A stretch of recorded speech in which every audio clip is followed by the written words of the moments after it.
In advertising or my backstory? Let's do backstory. Okay, we got a lot of backstories, so I'm going to take that to vote. So I made two presentations, and this is more about me, and it explains why I am the way I am and why I do it the way that I do it. Hop on in here. I used to be a government contractor. I worked with agencies like West Point, the Army, Air Force. I've been to the top of the chain of commands with them, and did photography, websites, videos, documentary production, and that was great. I was happy with that, except that I was filming a series of ethical dilemmas, and then I started facing them myself. And when I realized I couldn't do that anymore, I decided to go start my own business. So I started my LLC, but since I had started it out of a random decision, I found myself financially in trouble. And I had always, and I can talk about this now, but I had always sold weed a little bit on the side. And so I just kind of scaled that up and was getting it from California. It was very healthy, it was very good weed, it wasn't laced and all that kind of stuff. And I always found that it helped me feel better, so I liked it. But I ended up on the low as a fugitive, facing 45 to life.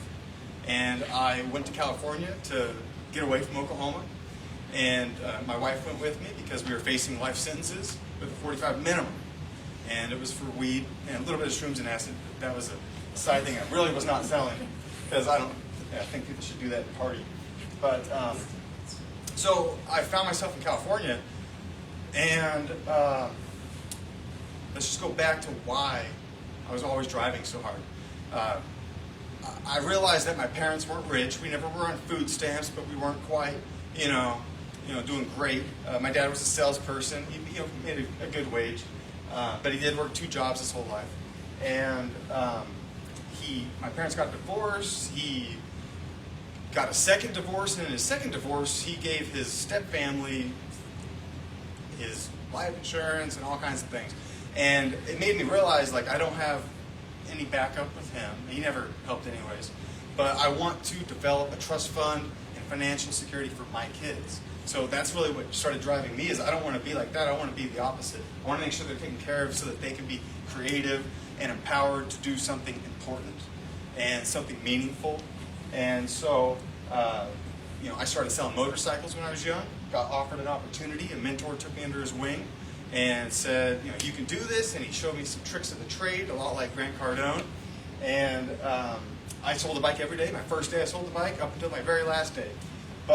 And my secret was I go to street races, and then I would give out my business cards and suggest, come on and see me, and they would. So it was really easy for me to sell bikes. So I made a lot of money. I was making hundreds and hundreds a day. I had a sock drawer overflowing with 20s. And that was kind of like a prayer I had prayed for overflow, so that I'd be able to give back and start this trust fund concept of building more wealth than I can have so that I can share it with other people, friends and family especially. One day, I had convinced a youngster to buy a motorcycle, and he wanted me to talk to his parents to get them to ride his motorcycle home. I said, yeah, let's do this. So we're riding together, and he crashed 5 minutes into buying the bike. And he didn't get hurt, but the bike was damaged. Everything we had promised him was a lie at that point. They were going to be financially in trouble. His bike was ruined, and they didn't even have insurance yet. So it's just gone. It made me feel really bad. It was an ethical problem when I went to work the next day, and I told my sales manager, I can't sell bikes anymore. I need to go do something more meaningful with my life. And that's the day that I decided to move to Ponca City from the West Coast. This is where I was born. This is where I was kind of raised with my grandparents. I visit them on summers and whatnot. So I decided to come here, and that's when I went to school at NOC, Digital Media Institute, and fell in love with the motion graphics industry. So my goal is to build a legacy ethical, and especially since I've had some history with that. And that's debatable whether what I was doing was really bad, because when I get out of prison, there's weed stores everywhere. So it's kind of like, but anyways, so I'm in California, and I'm a fugitive. I have $2,000, and somebody gave me a $200 used Dell laptop. And I start making logos, fake video edits, fake logo animations, fake this and that. I start building a portfolio out of nowhere. And then I find out there's websites like freelancer.com, fiverr.com, and I start entering contests. And there's contests where somebody has video footage. The first one I won was a bowling video about Walter Ray Williams Jr., an old professional bowler, and he was retiring, and they were throwing him a big party. So they put all the video footage online, and people like me and hundreds of others across the world downloaded the footage and made a video and submitted the video, and I won, and I got $500. And I bought a bunch of those big bags of white rice for me and my wife so that we had enough food, put it on our table, and that was our security. And we had somebody nice enough to let us stay in their pump house at their wheat farm, California, a little shack we kind of fixed up. But it was really rough, it was really scary, and we didn't have any money, we had no income, and I couldn't call anyone for help. And we had a policy, me and my wife said we're not going to talk to anybody. We disappeared overnight. And you can read the newspapers about that. So, because it was here in Ponca. The next job I won was a 3D animation of a microchip where I took his blueprints, made a 3D model, and then expanded it, it's called an explosion, and put like labels to what all the parts are. And that took about 2 weeks, but I won that contest too. So now I had 2 wins, video and 3D. And then I started gig work for that. So people started coming to me from the internet saying, oh, we see that you can make a video. We see that you can do 3D parts. Plus, I couldn't use any of my government work or any of my previous work as portfolio samples because I felt scared to do that kind of stuff. So I had to just completely make up an identity on the internet, and I worked online internationally. I've probably made more videos for Dubai than I have Ponca City. China, Australia. I've worked for all the different countries. Long story short, I did go to prison. I didn't do 45 to life. I learned how to represent myself. I used my time in prison to have books sent in to me. I read Aristotle, Socrates, Pythagoras. I read history. I read the Constitution. I read everything I could to prepare myself to defend myself in court. And that's also when I learned about NLP, which is neuro-linguistic programming, which is a type of it's like a modern level of hypnosis. And by the way, the word mesmerize comes from Anton Mesmer in the 1800s. He's a real guy in France, and he did hypnosis. And the king said, stop doing that. So anyways, hypnosis is a really cool story. I had a dream in prison, and I came out of it with the concept of M.E.A.N advertising. I wrote it down. I made the logo. It's on a paper somewhere in my papers at home. And got back home and started picking up clients. My very first client was J.W. Cobbs. They didn't need a website, they didn't want a website, but I'm in there, hey, let me give you a website. I gave them a killer deal. I don't make any money on it to this day, it's still up, and you can order your food there. And they get orders almost every day on that website. And so they just keep it up, and it was my first local job. But since then I've grown, I have over 20 clients active right now, and I had to find ways to manage them. I had all these different social media accounts, I have all these passwords, I have all this content I need to make, and this before AI, so I'm typing, I'm graphic designing, I'm typing so much my arm's about to fall off. It was a lot. So I had to develop the tools that I use today, and that's the M.E.A.N system. And while I do talk about done-for-you solutions, I'm not doing them myself anymore, but I do have friends around the world that can help me. So if anybody ever needs a website or a logo or anything like that, I'm still able to take on that stuff. But the M.E.A.N system is more about what you can do for yourself. Because I've learned over the years a handful of things, and at no point did I feel extremely valuable or necessary to the clients I have. HRI could drop me at any moment and be just fine. I truly believe that if they did what they need to do. We're not doing that. We're not doing that. So, businesses, one of the biggest problems I found with almost all of them is that their response rate is low. So they put out content and then they don't respond, or they don't even know that they need to respond. And when I was in California, I hear a beep sound on my computer. And that beep was somebody messaging me. And I would jump up. I don't care if it's 3 in the morning. I jump, hey, how can I help you? Because I needed that bag of rice. I was literally gonna starve to death. I got pretty dang skinny.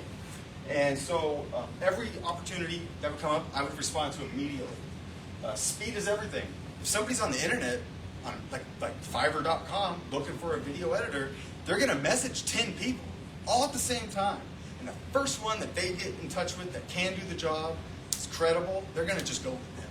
It's not that big of a deal. It's not like every video's the video that's going to make or break their company. And I also noticed that I made extremely polished work. My first job out of college was working with the NBA at the Thunder Stadium, doing their halftime play of the game and the wraparound jumbotron. And I was like so proud I'd use like Cox Cable logo and all AT&T and all these other big corporate labels. And I was like, that's cool, right out of college. But when I started with the Army, it wasn't about the flashiness and the really expensive logo animations that you can spend $20,000 to make a logo animation. Or you can just put it on the screen still. Which one's going to perform better? It really depends what's your business. What's the point? Because the NBA, they're selling flashiness. HRI, they're selling roofs for your house. Barns that are going to store your crops. So while I do want to make a fancy HRI logo animation, I used to do it, I've never done it. Because it's not a priority. And so I learned that authentic content is more powerful than flashy content. And even if the microphone's not great, even if your camera's not great, if you put out a smudgy video that people can barely hear, but the people that do, you're going to get reach, you're going to get your message out there. And people are going to believe you because I feel like some of my stuff was so polished, people thought I was like some kind of, there's a lot of international agencies out there that take on projects and then, they're just not that authentic. So anyways, authentic content, behind the scenes content, real content. I've noticed, with my clients that if I put a picture of a person doing something, it gets way more likes and reach and shares and comments. But if I just put a picture of an object, people pass right by it. So advice to pass to me is start earlier, start putting content out. Last night I put a video out about this. It was in my garage, set it, posted it. And I did run it through my little AI, the caption generator, just for people that don't have sound on it. But I haven't even done that a whole lot, because getting the content out is going to get the job mostly done. So anyways, over the next 5 years, I'm going to be developing my strategic business network.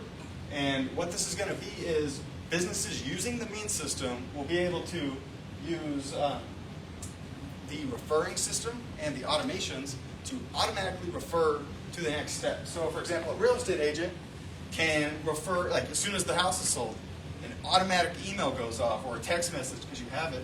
It says, hey, just wanted to let you know this is the plumber that I use, this is the plumber I recommend. And then, once he's done, maybe he refers to the cleaners or the yard people. And the trickle-down referral system automatically, so it's not like, we're all out there just passing out business cards, but with that follow-up, hey, thanks for working with us, and if there's anything else you need, here's what I recommend. And I really appreciate it. I just bought a house, so it's like, who's going to cut the tree limbs off for me? I don't really want to shop around. I'm going to go with the person that's referred to me from my real estate agent. So what I'm looking for is one for each niche. So I'm not looking for like a ton of roofing companies. I'm looking for the best one that I already have, HRI. And so I'm going to be building this referral network and expanding the reach. And I'm going to be getting account managers that can keep relationships warm with the customers and make sure they're happy with the system, make sure they know about the academy, where to find answers to their questions. And I want to make sure that everyone's getting introduced to our latest software and tricks like the new AI voice and text. I've just implemented this, and it really solves the biggest problem that people have, which is the response rate with that beep sound. And just this morning, I got a great success story. Somebody gave us an HRI quote for a barn. They need a quote for a barn. And the AI said, thanks, and blah, blah, blah, asked them some follow-up questions. And the person actually said, thanks for the quick response. And I loved that. Because I know that's what kept rice on my table. And it's really important to me. Xander's heard me say that a lot. About 5 minutes. Call him back within 5 minutes. Because it really should be like 5 seconds. And my real challenge is always going to be staying one step ahead of the competition. In the next 5 years, cell phones are going away. We're all going to be wearing headsets. And I mean, not everybody, but most of us will be wearing headsets that have augmented reality. So I'm lucky enough, I already know 3D development, interactivity, so I'll be getting on that really soon. But let's see here. What all of you can do to help me and to be a part of this, you can join my M.E.A.N affiliate program. And we've all heard of like Amazon affiliates where you can sign up, share a link to a product, get $1.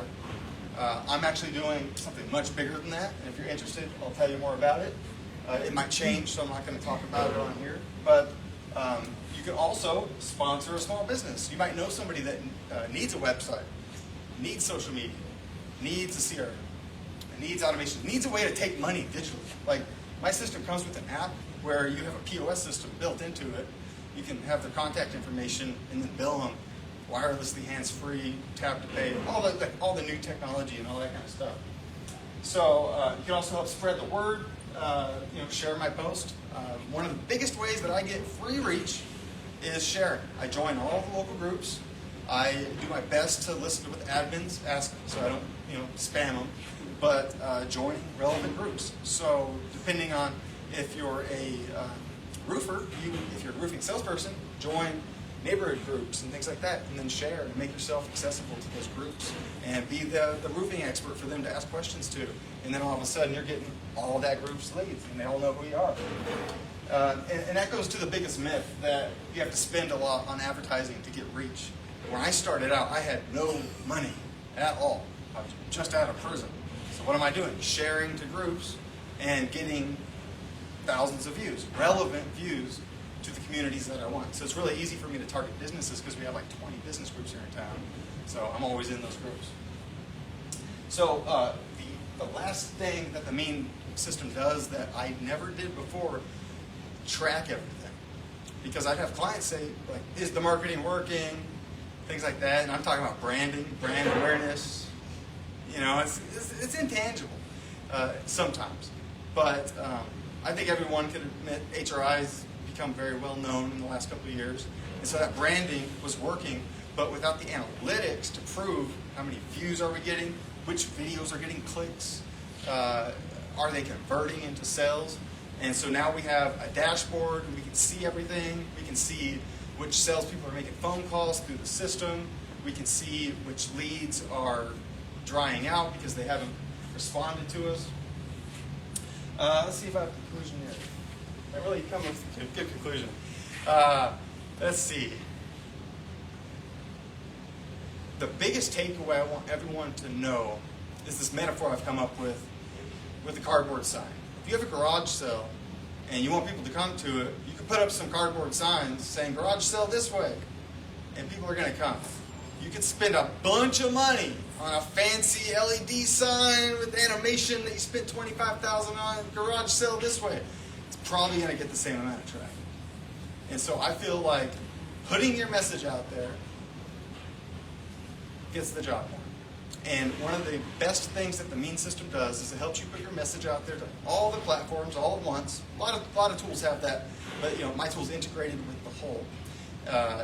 Puts everything out there, social media, you got YouTube, Facebook, TikTok, Pinterest, all of them. And then if anybody messages you, it all comes back to your app in one place, so you don't miss a single opportunity. Let alone the sales pipeline where you can bring opportunities into. If they say a keyword, if they say anything, they'd be coming up. For me, if you like my post, I'm going to call it, hey, you want the M.E.A.N system? So that is my advice. Elizabeth has heard me talk about that. Get on that selfie cam and talk about it. Because if you don't, no one's going to. And that's it.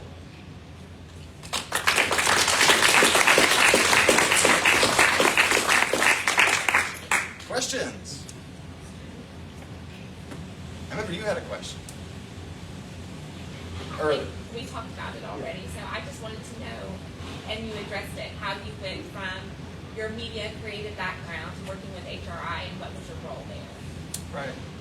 Yeah, with HRI specifically, I kind of like their webmaster and media specialist, video production, website, building out the customer management pipeline for roofing and for post frame, making sure that the salespeople have an easy way to quote and give proposals, and to have digital transactions instead of everything on paper.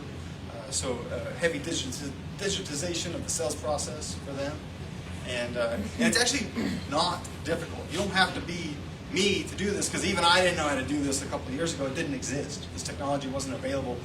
Back a couple of years ago, the only way to have this kind of software was to use HubSpot. And to have the access to the amount of tools that I provide, it's like $2,700 a month equivalent. And so I never had access to that stuff either, so I was doing it. Adam, what would be the percentage of, when you talk about video a lot, that how much do you do video and how much do you do all the other marketing things that you do? I mean, if you had to give a percentage. I rarely do video, actually now. What I'm doing with videos is I'll make one and then let it run for a little bit and share it and repost it and really get the life out of it.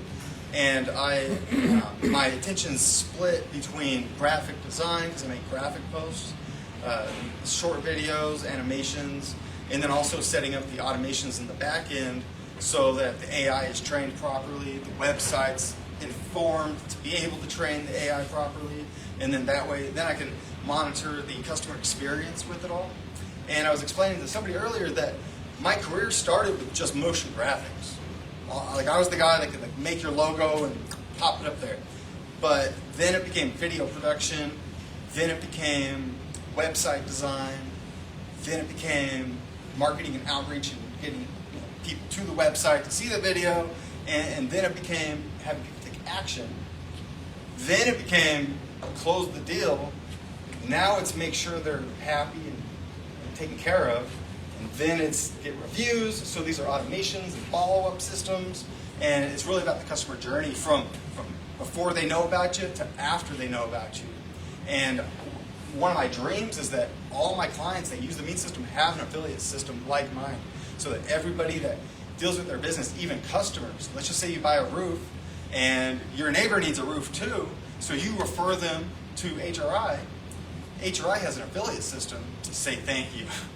And we really appreciate that, because that's free marketing. And I have a vision that using those kind of systems, word of mouth is the best marketing. Everybody says that. And so this is a way to make that tangible and turn it into a systematic action that we can train people on and then make it really easy for people to use.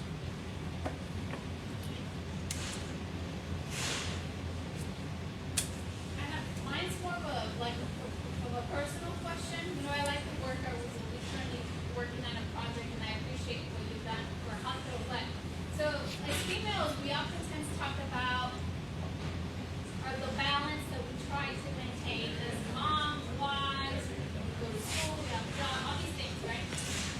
You have a lot going on with your job, your business, all these things. You have a lot for your business. And I don't think we ask that question to men as often as, I so how do you keep a balance? How is that balance going? How do you do it? How do you struggle as a, Well, part of the balance is I got my daughter a laptop for Christmas, and she loves to sit in bed next to me and use her computer. And I've taught her how to use YouTube, not just for gaming videos, but to actually learn stuff. Learn how to draw this, learn how to paint that, learn how to build a birdhouse. We just built a birdhouse this week, and she drove the process because she watched a YouTube video on it. And so I used to play video games a lot. I used to have a lot of downtime. I had more downtime than anybody, especially back when before I went to school, before I even sold motorcycles, before I had a mentor. And there's not much I like to do more than be productive. And I want my kids to know that they can be productive in fun ways too. Because I like doing my job. I really get into it. I like making websites. I like making videos. I like meeting business owners. By the way, business owners are my favorite people. We all have so much in common. There's some kind of drive. There's some kind of vision we're striving for, and really changing things. Big fan of Elon Musk and everything. Steve Jobs. I love their biographies. I love learning about people like that. And they don't have a lot of work-life balance either. And I found that balance isn't really my friend. Whenever I use balance, I end up getting unbalanced. So I am just kind of aggressively urgent about what I do, and I don't really have much balance.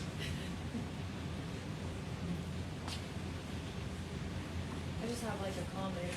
We use the M.E.A.N system, and it's far more capable of doing more things than what you've said.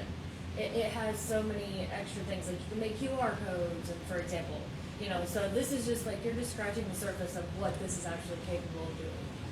Yeah. She mentioned that like the M.E.A.N system does more than I mentioned. It really does hundreds of things. I usually focus on the top 28.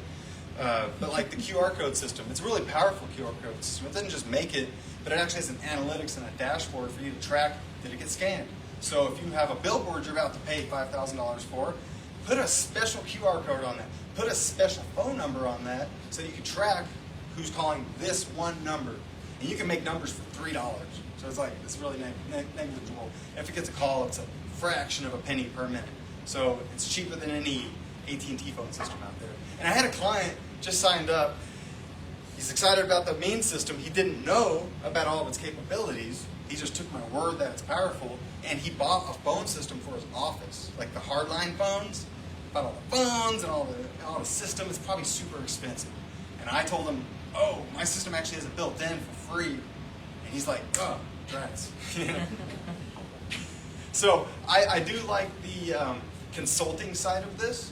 That with all my clients, you know, I like them to, like, I just got a new client and they were asking me about the phone system specifically.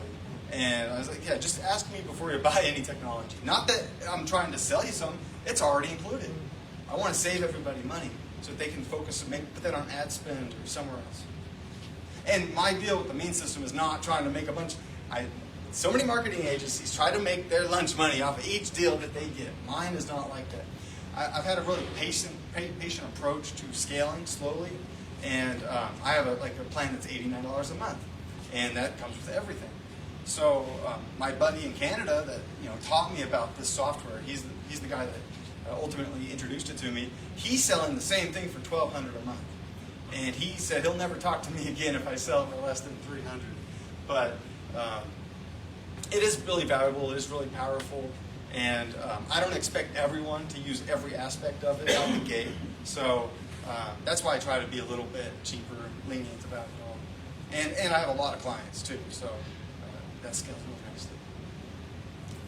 Oh, one last thing. If you guys are business owners and worried about scaling, try to find a recurring income, because that's what really helped me out. I used to be, I'll build your website, I'll make you a video, I'll make you a logo, and if any of you knew me a couple years ago, that's all I was doing, done. And now I'm way more chilled out because I have recurring clients and recurring income. And so it's really important for everyone to brainstorm what can we offer, even if it's small, because that small extra money provides a small peace of mind. Yeah.